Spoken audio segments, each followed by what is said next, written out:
the speculation is that might draw liquidity out of the marketplace. Are you seeing that at Bank of America yet?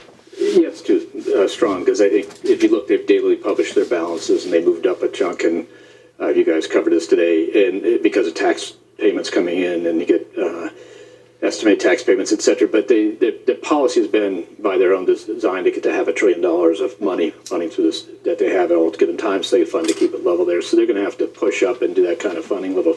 You know, when I ask people, is this disruptive or not, all the experts tell me yes and no, and yes in the hand there's a lot of issuance, but no, everybody knew it was coming, and so it made move sort of trading markets around. But fundamentally, the idea that the government was going to run out of money was not something people were planning on. So we'll see. It's just another thing to worry about for the next 6 months. Does it put any kind of a crimp in your ability to lend? I mean, that money has to come from somewhere. Yeah. Well, there's a lot of money sitting at the Fed and the overnight repo facility and money funds that's just been put back. And so the dynamics of how this all moves around is interesting. I don't think, and the worry be it took deposits out of the banking system, but I'm not sure people see that as a big issue. And by the way, the Treasury Secretary, I think they said today, they will do this on a non-disruptive basis, because they just ran down to $39 billion. We're still able to pay the bills. So they don't need to get there tomorrow, and they'll build it up over time. But their goal is to get back in a more regular way. The best news about this whole dialogue is they've got an agreement that extends a period of time, so we shouldn't have to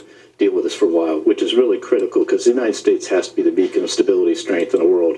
And at times when this discussion's going on and you travel the world, everybody gets fixated on it, because the United States is the benchmark of benchmarks, and if it goes completely somehow accidentally, it's a real problem. And so they would get all fixated and all this sort of activity into planning for it, what would happen in all our company. It would just be better if it didn't go on. But it's a political process, and yeah. Well, beacon of stability, we didn't look much like that for a little while there, right? Do people forget about that after it's over, or are there lingering effects, do you think?